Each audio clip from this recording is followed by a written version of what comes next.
సుమతి శతకం 7వ భాగం. శ్రీ గణేశాయ నమః. సద్గురుదేవతాభ్యో నమః. నడువకు మీ తెరువొక్కట గుడువకు మీ శత్రునింట గూరిమి తోడన్ ముడువకు మీ సర్పరదనముల నుడువకు మీ యొరుల మనము నవ్వగ సుమతి. చేయకూడని పనులను కవిగారు మనకు సూచిస్తున్నారు. ఒంటరిగా ప్రయాణం చేయుట, విరోధి ఇంట భుజించుట, ఇతరుల ధనమును దొంగిలించుట, ఇతరులను మన మాటలతో చేష్టలతో నొప్పించుట తగని పని అని కవిగారు సూచిస్తున్నారు.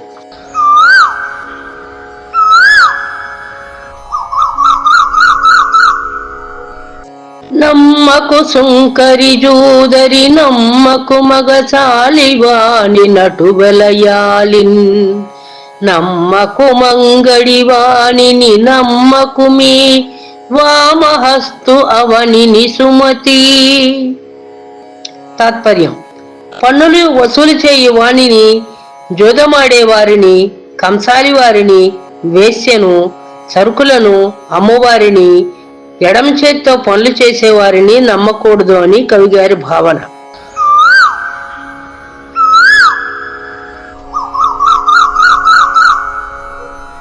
నయమున బాలుంద్రావరు భయమున విషమునైన భక్షింతురుగా నయమెంత దోసకారియో భయమే చూపంగవలయు బాగుగ సుమతి. తాత్పర్యం: కొన్ని వేళల నయమున అంటే బ్రతిమాలుతూ మంచితనంతో చెబితే వినరు, పాలు ఇచ్చినా కూడా తాగరు.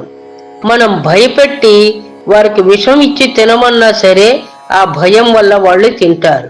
అంటే కొన్ని సమయాలలో నయము అంటే వినయంగా మంచితనంగా మనం మాట్లాడటం తప్పవుతుంది అని భయమునే చూపించి బాగుగా వారిని సరైన మార్గంలో పెట్టాలని సూచిస్తున్నారు.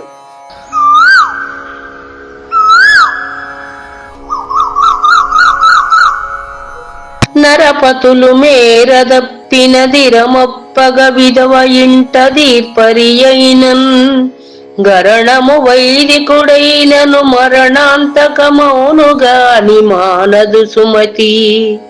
తాత్పర్యం: ప్రాణము పోవున్నటువంటి సమయంలో కష్టము రాజు యొక్క ధర్మము యొక్క హద్దు మీరినప్పుడు విధవ ఇంట్లో ఎల్లవేళలా అధికారం చలాయించిన గ్రామకరణము వైదిక వృత్తి కలుగును.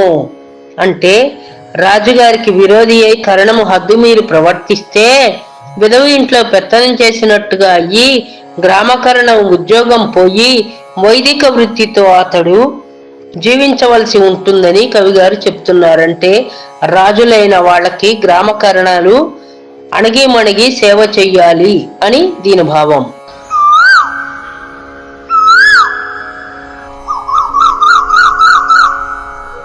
నవరస భావాలంకృత కవితా గోష్ఠియును మధుర గానంబున్ దానవికేకికెంత చెప్పిన చెవిటికి సంకూదినట్లు సిద్ధము సుమతి. తాత్పర్యం: చెవిటివాణి చెవిలో మనం శంఖముదినా అతడికి అది వినిపించదు. ఏ విధముగా అంటే తెలివి లేని వారికి, మూర్ఖులకి మనం ఎంత మంచి మాట గాని కవిత్వం గాని ఏమి చెప్పినా సరే వారికి రుచించదు. మనం అదే పనిగా వారిని వినేటట్టు చెయ్యాలని వారి చెవిలో మనం కవిత్వాన్ని, పాటలను చెప్తూ వారిని లొంగదీయాలని చూస్తే వారు మనమే తిరగబడతారు. కనుక అణకువ కాని కాలంలో అణకువగాని మనుషుల దగ్గర మనం మసలుకోకూడదు. చెవిటివాని ముందు శంఖం ఊది ఉపయోగం లేదు. మూర్ఖుణ్ణి మనం మార్చాలి అనుకునుట పొరపాటు అని కవిగారి భావన.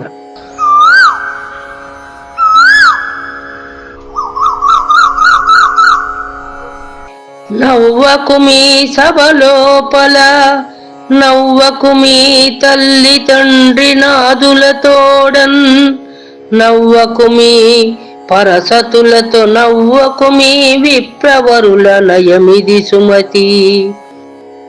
తాత్పర్యం: హాస్యరసం ప్రధానమైనది. ఆరోగ్యకరమైనదే. కానీ నవ్వకూడని చోట్ల నవ్వకూడదు. మనుషుల గురించి తెలుసుకొని సమయాలను బట్టి నవ్వవలసినప్పుడు మాత్రమే చిరునవ్వు నవ్వవలను. సభలో నవ్విన రాజుగారికి కోపం వస్తుంది, పెద్దలకు కోపం వస్తుంది. తల్లిదండ్రులతో నవ్వులాటగా మాట్లాడిన వారి పెద్దరికానికి ముప్పు వస్తుంది, మనను దండిస్తారు. రాజు దగ్గర, బ్రాహ్మణోత్తముల దగ్గర, పండితుల దగ్గర హాస్యము కూడదు. వారి వద్ద వినయ విధేయతలతోనే ఉండవలనని కవిగారు సూచిస్తున్నారు.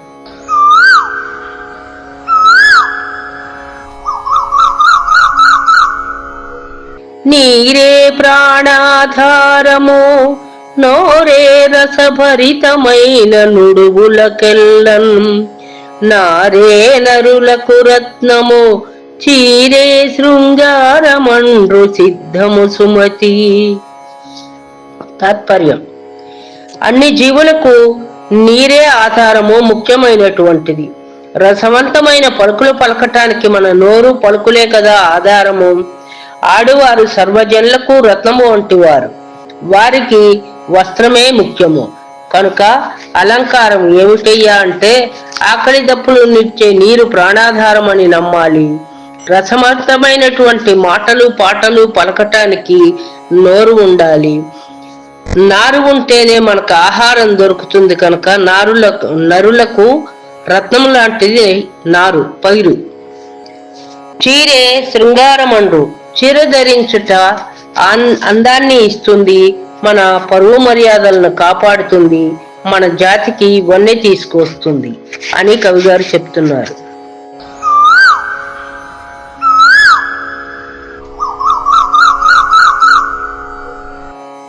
తగవలదెవ్వరితోడను వగవంగ వలదులేమి వచ్చిన పిదపన్ దెగనాడవలదు సబలను మగువలకు మనసీయవలదు మహిళో సుమతి. తాత్పర్యం: కూడని పనులు చెయ్యకూడదు. ఎవరితోనూ శత్రుత్వాన్ని పెంచుకోకూడదు. పేదరికం వల్ల దుఃఖము, బాధ కలిగినా వాటిని ఓర్చుకుని సమస్యలను పరిష్కరించుకోవటానికి ప్రయత్నం చేయాలి. సభలలో ఉండి పరదూషణ చేయటం వల్ల, పరుష భాషణ చేయటం వల్ల సభలోని పెద్దలకు మనపై కోపం వస్తుంది, మనకు ముప్పు వస్తుంది.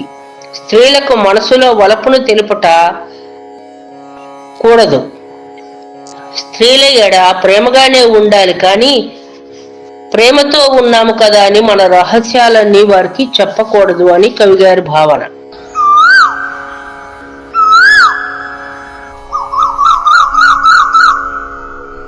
పతి కడకు తన్ను గూర్చిన సతి కడకును వేల్పు కడకు సద్గురు కడకున్ సుతు కడకు రిత్త చేతుల మతి మంతులు చొనరు నీతి మార్గము సుమతి.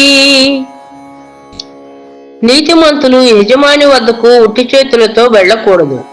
అలాగే తనను ప్రేమించిన భార్య వద్దకు, దేవుని సముఖమునకు, గురువుల వద్దకు, పెద్దలు వృద్ధుల వద్దకు,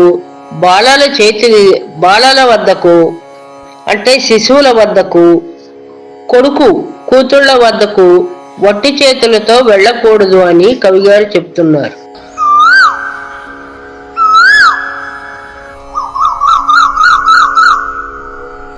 పని చేయునెడల దాసియు అనుభవం మునరంభ మంత్రియాలోచనలన్